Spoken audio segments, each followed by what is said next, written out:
it. Okay, ready? Hello guys.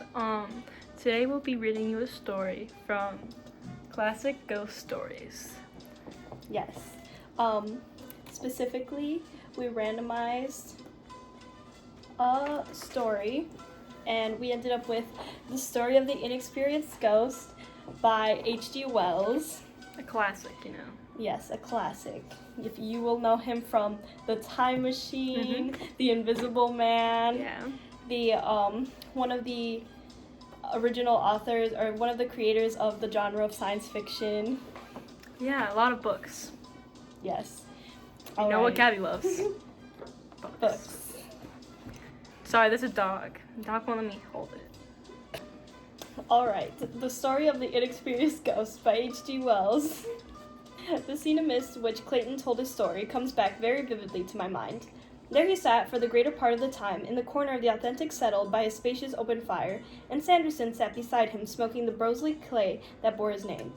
There was Evans and that marvel among actors, Wish, who is also a modest man. We had all come down to the Mermaid Club that Saturday morning, except Clayton, I love who had mermaids. slept there overnight. I love mermaids. I know you do. I love a mermaid.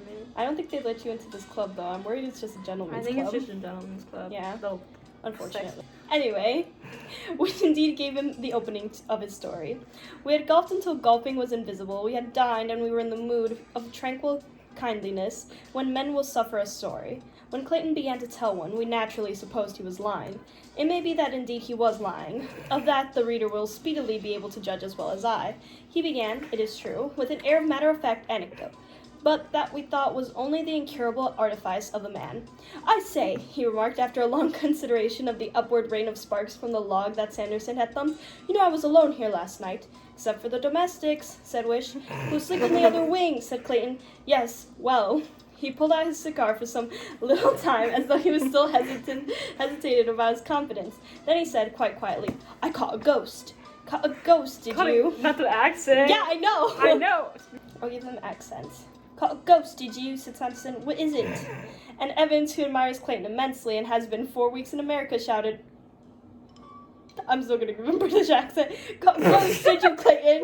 I'm glad of it. Tell us all about it right now. Clayton said he would in a minute and asked him to shut the door. He looked apologetically at me.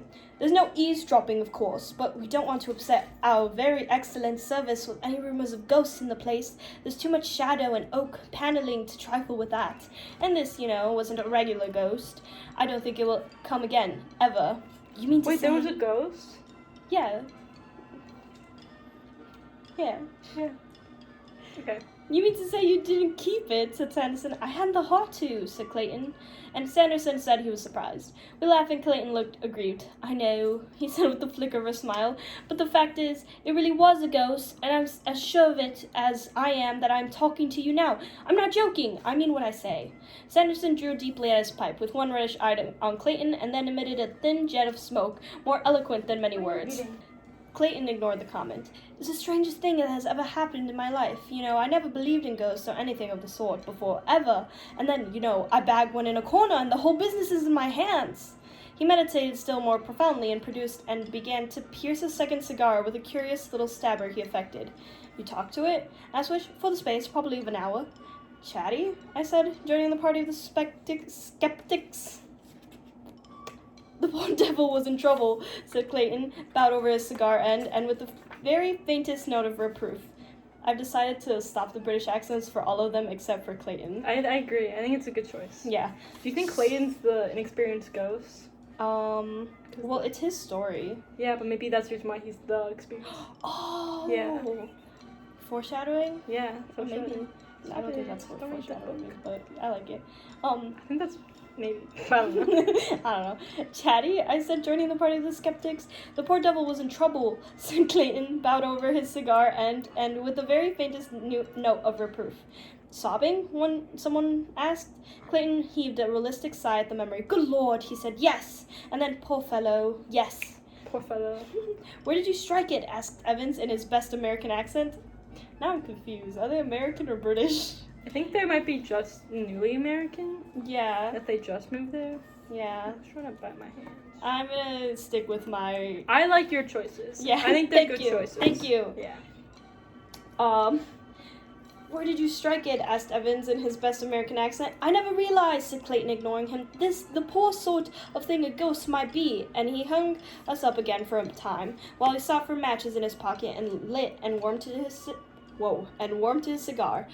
I took an advantage, he reflected at last. We were none of us in a hurry.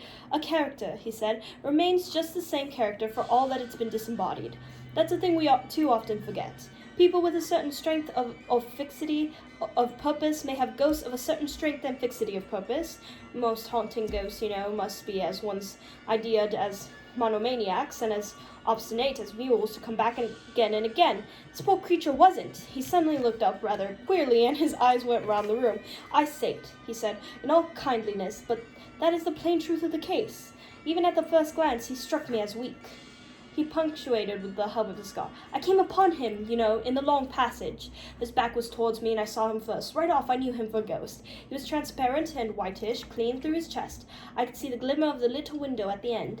Not only his physique, but his attitude struck me as being weak. He looked, as though he didn't know in the slightest whatever he meant to do. He's weak! One hand was on the paneling, and the other fluttered to his mouth, like so. What sort of physique, said Sanderson. Lean, the sort of young man's neck that has two great flutings down the back here, and so a little meanish head with a scrubby hair and rather bad ears. Shoulders bad, narrower than the hips, turned down collar, ready-made short jacket, trousers baggy, and a little frayed at the heels. He's really coming for him. He's coming now, Mocha. Stop, please. That's how he took me. I came very quietly up the staircase. I did not carry a light, The candles are on the landing table, and there's that lamp. And I was in my list zippers, and I saw him as I came up. I stopped dead at that, taking him in. I wasn't a bit afraid. I think that is most of these affairs one is nearly... He wasn't afraid at all. So afraid or excited as one imagines one would be. I was surprised and interested. I thought, good Lord, he's a ghost at last. And I hadn't believed for a moment in ghosts during the last 25 years. Sudwish, I suppose I wasn't on the landing a moment before he found out I was there. He turned on me sharply, and I saw the face of an immature young man. A weak nose, a scrubby little mustache, a feeble chin. A scrubby little mustache. So for an instant we stood, he looking over his shoulder at me and regarded one another. Then he seemed to remember his high calling. He turned around, drew himself up, projected his face, raised his arms, spread his hands in approved ghost fashion, came towards me. As he did so, his little jaw dropped, and he emitted a faint, drawn-out boo. No, it wasn't. Not a bit dreadful. I'd dined, I'd had a bottle of champagne, and being alone, perhaps 2 or 3, perhaps even 4 or 5 whiskeys. So I was as solid as rocks and no more frightened than if I'd been assailed by a frog. Boo! I said. Nonsense, you don't belong to this place. What are you doing here? I could see him wince. Boo, he said. Boo! Be hanged, are you a member?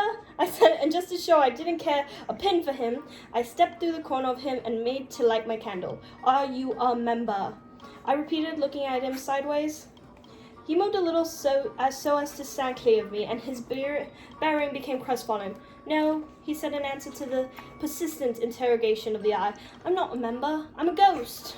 Well, that doesn't give you the run of the Mermaid Club. Is there anyone you want to see, or anything of that sort? And doing it as steadily as possible, for fear that he should mistake the carelessness of whiskey for the distraction of fear, I got my candlelight. I turned on him, holding it.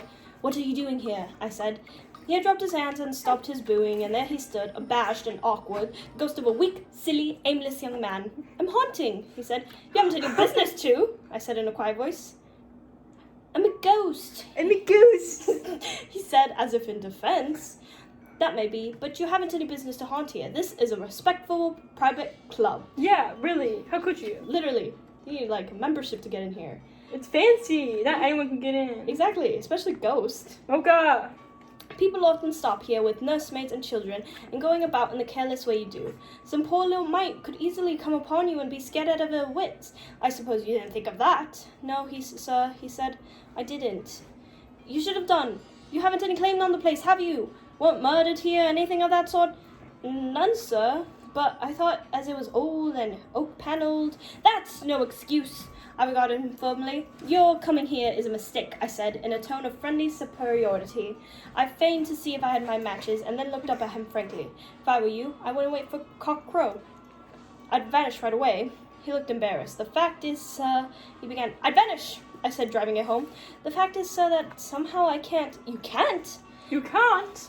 No, sir, there's something I've forgotten. I've been hanging about here since midnight last night, hiding in the cupboards of the empty bedrooms and things like that. I'm flurried.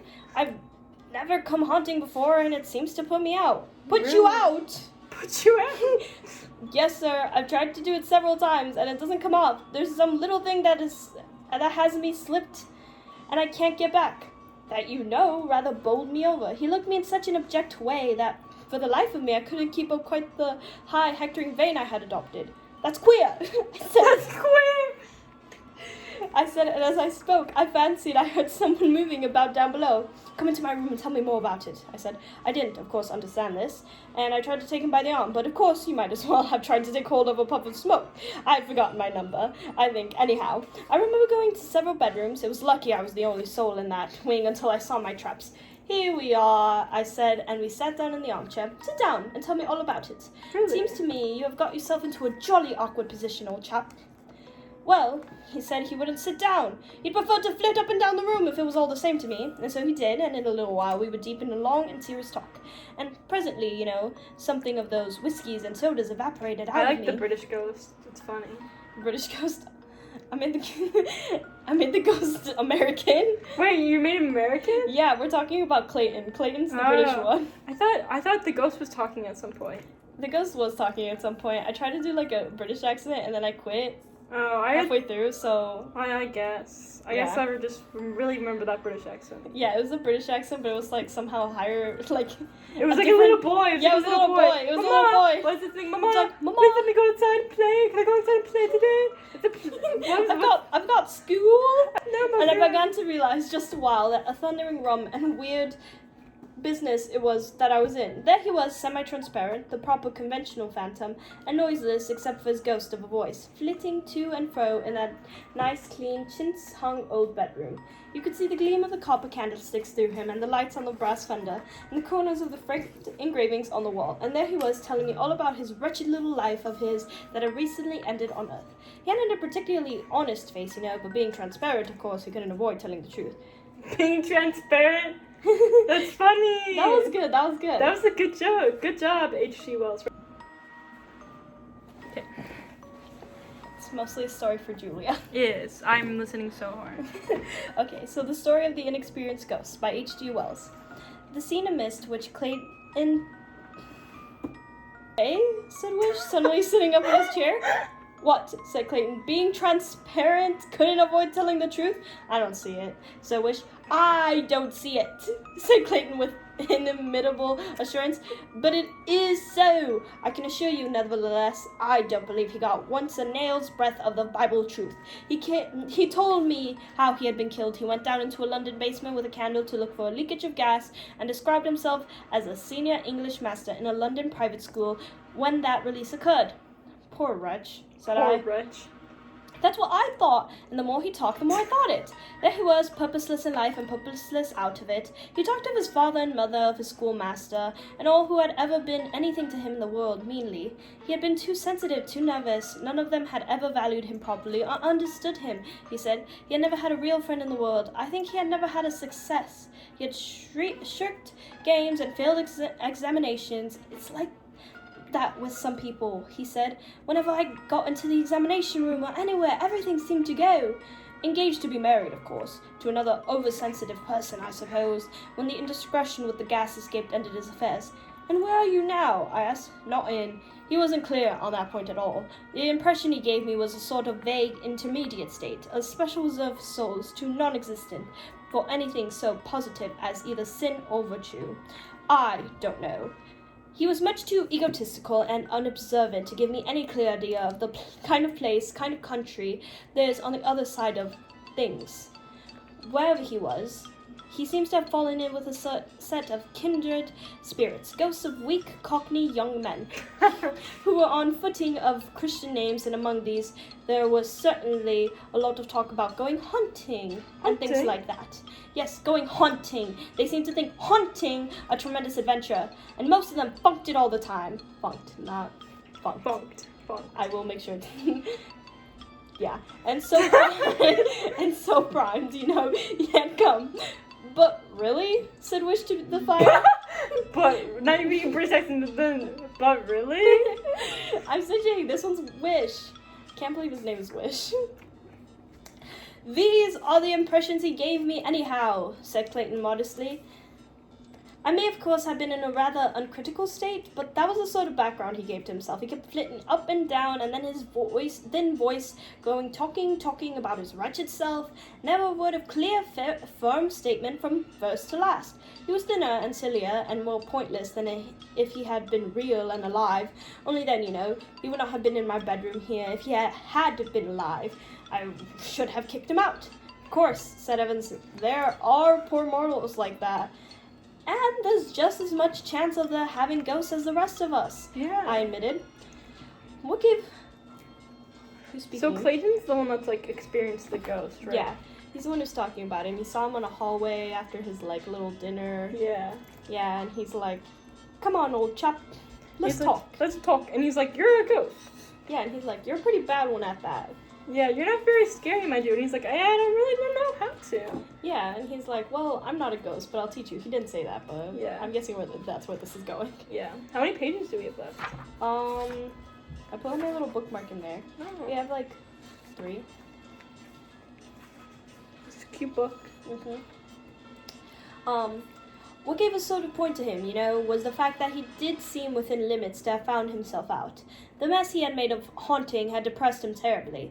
He had been told it would be a lark, he had come expecting it to be a lark, and here it was, nothing but another failure added to his record. He proclaimed himself an utter out-and-out failure. He said, and I can quite believe it, that he had never tried to do anything all his life that he hadn't made a perfect mess of, and through all the wastes of eternity he never would. If he had had sympathy, perhaps. This is kind of hitting home. He paused at that and stood regarding me. He remarked that, strange as it might seem to me, nobody, not anyone ever, had given him the amount of sympathy I was doing now. I could see what he wanted straight away, and I determined to head him off at once. He's a pick-me. Yeah, he's a pick-me. I'm not like him. Yeah, he's like, God, my life sucks. Everyone hates me. And like, no, if only someone would have paid attention to me, and they would have cared a little more. Yeah. I may be a brute, you know, but being the only real friend, the recipient of the confidences of one of these egotistical weaklings, ghost or body, is beyond my physical endurance. I got up briskly. Don't you brood on these things too much. I said, the thing you've got to do is to get out of this shop. You pull yourself together and try. I can't. He said, you try. I said, and try he did. Try? Said Sanderson. How? Passes, said Clayton. Passes? Passes? Complicated series of gestures and passes with the hands. That's how he had come in, and that's how he had to get out again. Lord, what a business I had. But how could any series of passes, I began. My dear man, said Clayton, turning on me and putting a great emphasis on certain words. You want everything clear. I don't know how. All I know is that you do what he did, anyhow, at least. After a fearful time, you know, he got his passes right and suddenly disappeared. Did you, said Sanderson slowly, observe the passes? Yes, said Clayton and seemed to think. It was tremendously queer, he said. There we were, I and this thin vague ghost in that silent room, in this silent empty inn, in this silent little Friday night town. Not a sound except our voices and a faint panting he made when he swung. There was the bedroom candle and one candle on the dressing table alight. That was all. Sometimes one or the other would flare up into a tall, lean, astonished flame for a space. And queer things happened. I can't, he said. I shall never. And suddenly he sat down on a little chair I shall never. at the foot of the bed and began to sob and sob. Lord, what a harrowing, whimpering thing he seemed. You pull yourself together, I said, and tried to pat him on the back. And my confounded hand went through him. By that time, you know, I wasn't nearly so massive as I had been on the landing. I got the queerness of it full. I remember snatching back my hand out of him, as it were, with a little thrill, and walking over to the dressing table. You pull yourself together, I said to him, and try. And in order to encourage and help him, I began to try as well. What? Said Sanderson. The passes? Yes, the passes. But, I said, moving by the idea that eluded me for a space.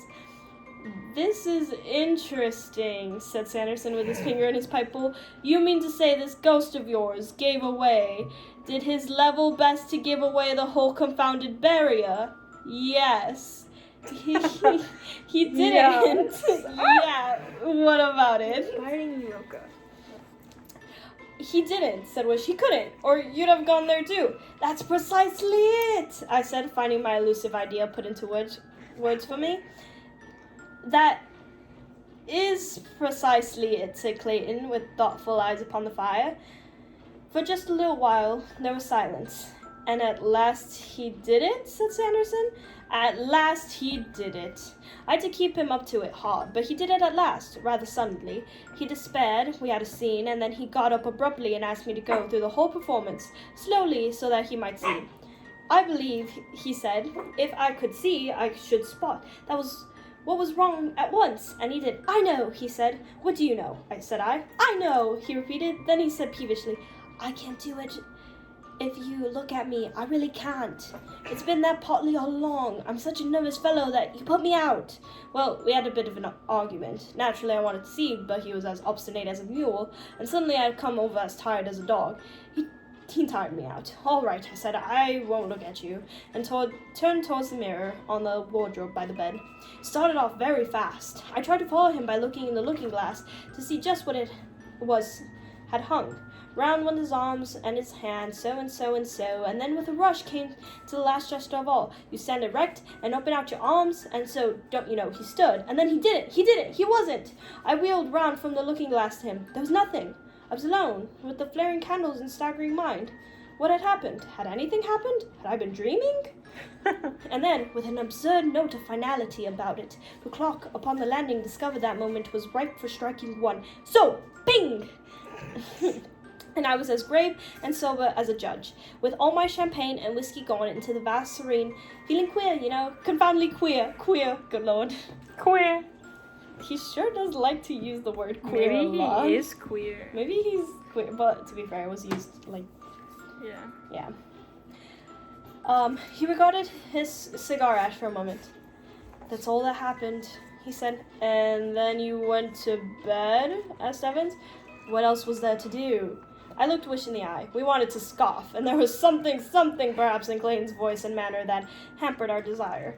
And about these passes, said Sanderson, I believe I could do them now. Oh, said Sanderson, and produced a penknife and set himself to grub the dottle out of the bowl of his clay. Why don't you do them now? Said Sanderson, shutting his penknife with a click. That's what I'm going to do, said Clayton. They won't work, said Evans. If they do, I suggest. You know, I'd rather you didn't, said Wish, stretching out his legs. Why? Asked Evans. I'd rather he didn't, said Wish. But he hasn't got 'em, right? Said Sanderson, plugging too much tobacco in his pipe. All the same, I'd rather he didn't, said Wish. We argued with Wish. He said that for Clayton to go through these gestures was like mocking a serious matter. But you don't believe, I said. Wish glanced at Clayton, who was staring into the fire. Maybe we take a little break and be like, this is a nice book. See how cute that is? And then the side is like silver. but she should. Okay, should we pick it up back up? Yep.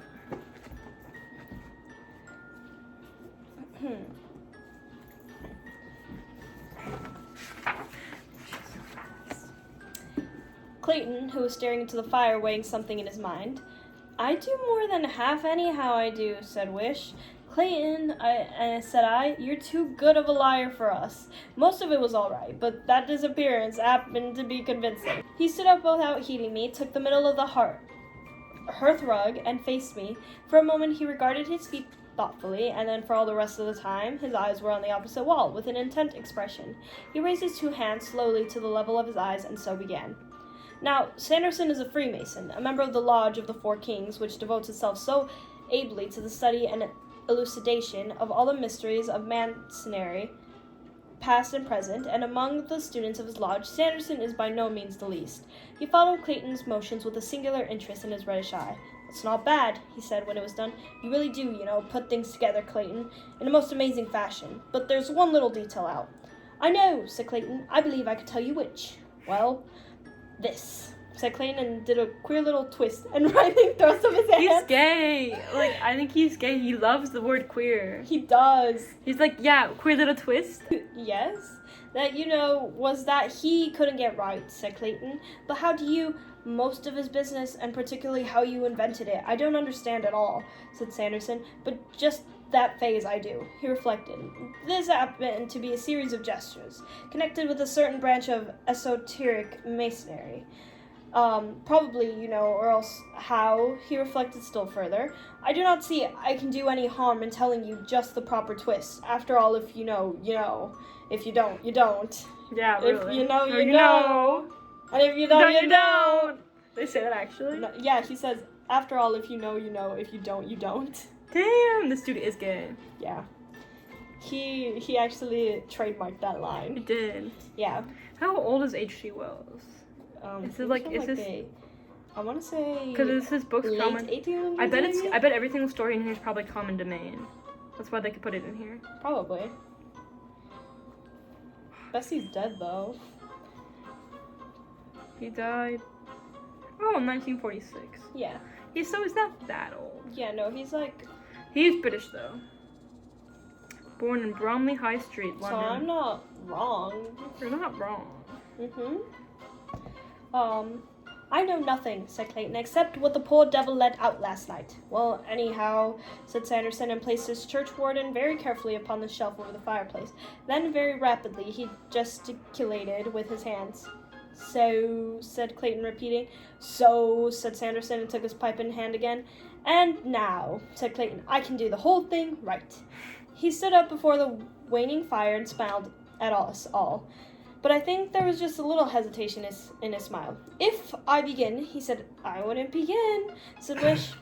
It's all right, said Evans. Matter is indestructible. You don't think any jiggery pokery of this sort is going to snatch Clayton into the world of shades? Not it. You may try, Clayton, as far as I'm concerned, until your arms drop off at the wrist. I don't believe that, said Wish, and stood up and put his arm on Clayton's shoulders. You've made me half believe in that story anyhow, and I don't want to see the things done. Goodness, said I. Here's Wish frightened. I am, said Wish with real and admirably feigned intensity. I believe that if he goes through these motions right, he'll go. He'll not do anything of the sort, I cried. There's only one way out of this world for men, and Clayton is 30 years from that. Besides, and such a ghost, do you think? He really said, yeah, he's old enough that in 30 years he will be dead. Really? Wish interrupted me by moving. He walked out from among our chairs and stopped beside the table and stood there. Clayton, he said, you're a fool. Clayton, with humor sliding in his eyes, smiled back at him. Wish, he said, is right, and all you others are wrong. I shall go. I shall get rid to the end of these passes, and as the last swish whistles through the air, presto, this hearthrug will be vacant. The room will be blank amazement, and respectably dressed gentlemen of 15 stone will plump into the world of shades, I'm certain. So will you be. I decline to argue further. Let the thing be tried. No, said Wish, and made a step and ceased, and Clayton raised his hands once more to repeat the spirit's passing. By that time, we were all in a state of tension, largely because of the behavior of Wish. We sat, all of us, with our eyes on Clayton. I, at least, with a sort of tight, stiff feeling about me, as though from the back of my skull to the middle of my thighs, my body had been changed to steel. And there, with a gravity that was imperturbably... We're moving on. Serene, Clayton bowed and swayed and waved his hands and arms before us. As he drew towards the end, one piled up, one tingled in one's teeth. The last gesture, I have said, was to swing the arms out wide open, with the face held up, and when at last he swung out to this closing gesture, I ceased even to breathe. It was ridiculous, of course, but that ghost story feeling. It was after dinner, in a queer, old, shadowy house. Would he, after all? There he stood for one stupendous moment, with his arms open and his upturned face assured and bright in the glare of the hanging lamp.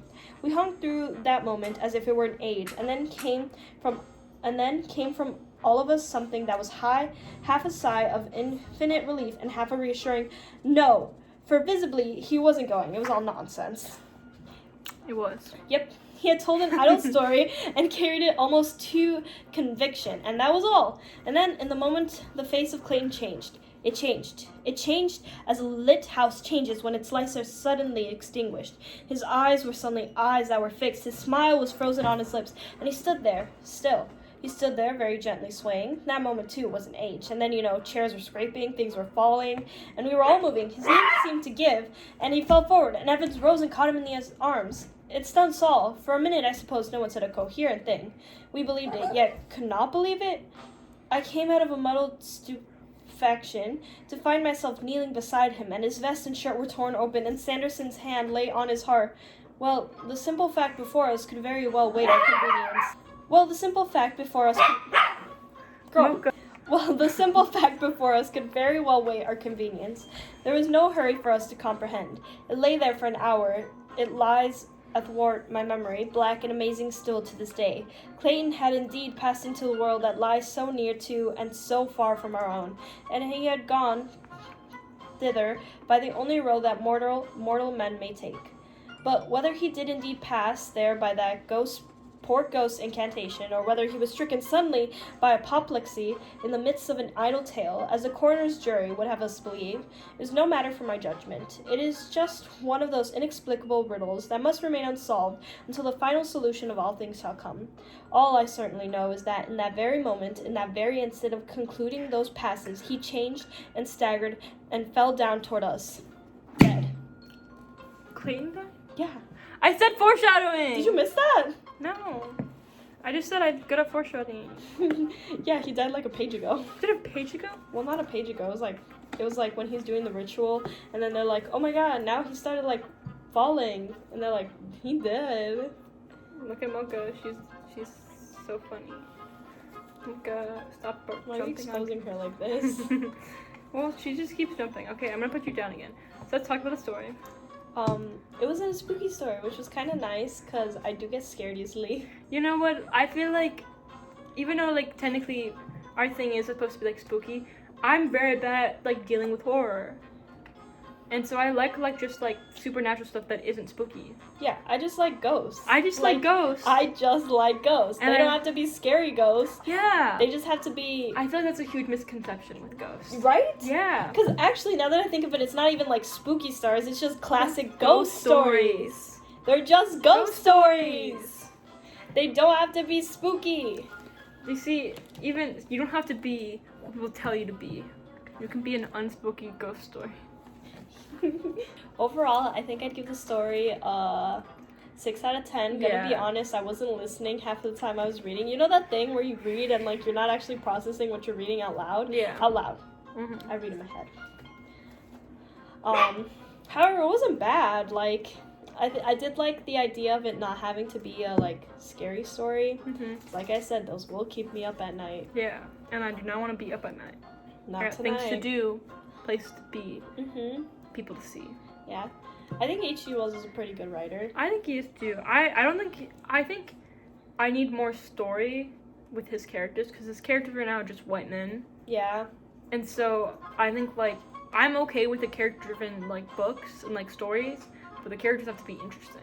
Yeah. So that's why like I was like, Clayton, you have to be gay, because that'd make you interesting.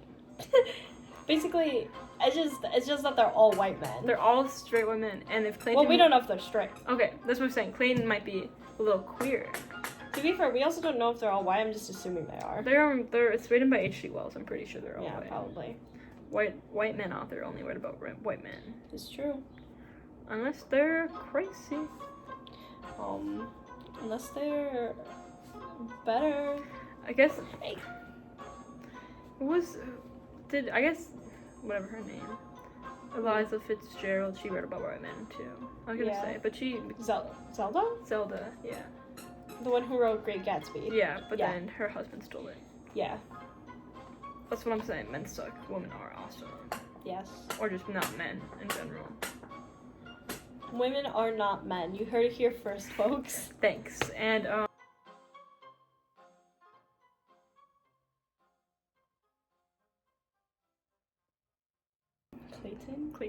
Clayton? Clawton?